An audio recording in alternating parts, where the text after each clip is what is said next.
Supreme court ने गुरुवार को राष्ट्रपति और राज्यपाल की बिल मंजूरी की डेडलाइन तय करने वाली याचिका पर फैसला सुनाया। कोर्ट ने कहा कि हमें नहीं लगता गवर्नर्स के पास विधानसभा के पास बिलों को रोकने की पूरी पावर है। सुप्रीम कोर्ट ने कहा कि गवर्नर्स के पास 3 ऑप्शन है, या तो मंजूरी दे, या बिलों को दोबारा विचार के लिए भेजे, या उन्हें प्रेसिडेंट के पास भेजे। सुप्रीम कोर्ट ने कहा कि बिलों की मंजूरी के लिए कोई समय सीमा नहीं निर्धारित है। अगर देरी होगी तो हम दखल दे सकते हैं। ये मामला तमिलनाडु गवर्नर और राज्य सरकार के बीच हुए विवाद से उठा था, जहाँ गवर्नर ने राज्य सरकार के बिलों को रोक कर रखा था।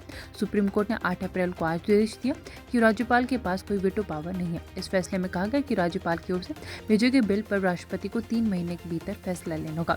ये ऑर्डर 11 अप्रैल को साना। इसके बाद राष्ट्रपति द्रौपदी मुर्मू ने मामले में सुप्रीम कोर्ट से राय मांगी और 14 सवाल पूछे थे।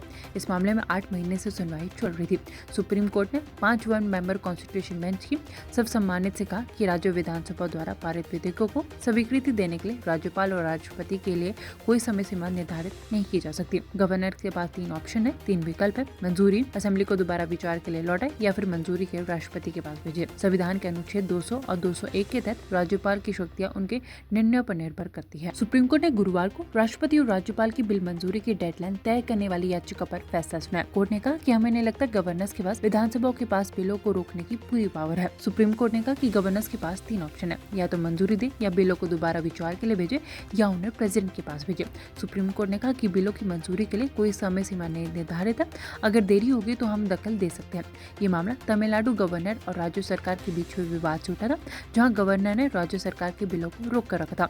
सुप्रीम कोर्ट ने 8 अप्रैल को आदेश दिया कि राज्यपाल के पास कोई वेटो पावर नहीं है। इस फैसले में कहा गया कि राज्यपाल की ओर से भेजे गए बिल पर राष्ट्रपति को 3 महीने के भीतर फैसला लेना होगा।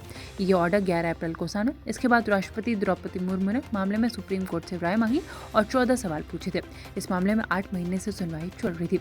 सुप्रीम कोर्ट ने 5 वन मेंबर कॉन्स्टिट्यूशन बेंच की सर्वसम्मानित से कहा कि राज्य विधानसभा द्वारा पारित विधेयकों को स्वीकृति देने के लिए राज्यपाल और राष्ट्रपति के लिए कोई समय सीमा निर्धारित नहीं की जा सकती। गवर्नर के पास 3 ऑप्शन है, 3 विकल्प है: मंजूरी, असेंबली को दोबारा विचार के लिए लौटाए, या फिर मंजूरी के राष्ट्रपति के पास भेजे। संविधान के अनुच्छेद 200 और 201 के तहत राज्यपाल की शक्तियां उनके निर्णयों पर निर्भर करती है। सुप्रीम कोर्ट ने गुरुवार को राष्ट्रपति और राज्यपाल की बिल मंजूरी की डेडलाइन तय करने वाली याचिका पर फैसला सुनाया। कोर्ट ने कहा कि हमें नहीं लगता गवर्नर्स के पास विधानसभा के पास बिलों को रोकने की पूरी पावर है। सुप्रीम कोर्ट ने कहा कि गवर्नर्स के पास 3 ऑप्शन है, या तो मंजूरी दे, या बिलों को दोबारा विचार के लिए भेजे, या उन्हें प्रेसिडेंट के पास भेजे। सुप्रीम कोर्ट ने कहा कि बिलों की मंजूरी के लिए कोई समय सीमा नहीं निर्धारित है। अगर देरी होगी तो हम दखल दे सकते हैं। ये मामला तमिलनाडु गवर्नर और राज्य सरकार के बीच हुए विवाद से उठा था, जहां गवर्नर ने राज्य सरकार के बिलों को रोक कर रखा था। सुप्रीम कोर्ट ने 8 अप्रैल को आदेश दिया कि राज्यपाल के पास कोई वेटो पावर नहीं है। इस फैसले में कहा गया कि राज्यपाल की ओर से भेजे गए बिल पर राष्ट्रपति को 3 महीने के भीतर फैसला लेना होगा। ये ऑर्डर 11 अप्रैल को साना। इसके बाद राष्ट्रपति द्रौपदी मुर्मू ने मामले में सुप्रीम कोर्ट से राय मांगी और 14 सवाल पूछे थे। इस मामले में 8 महीने से सुनवाई चल रही थी।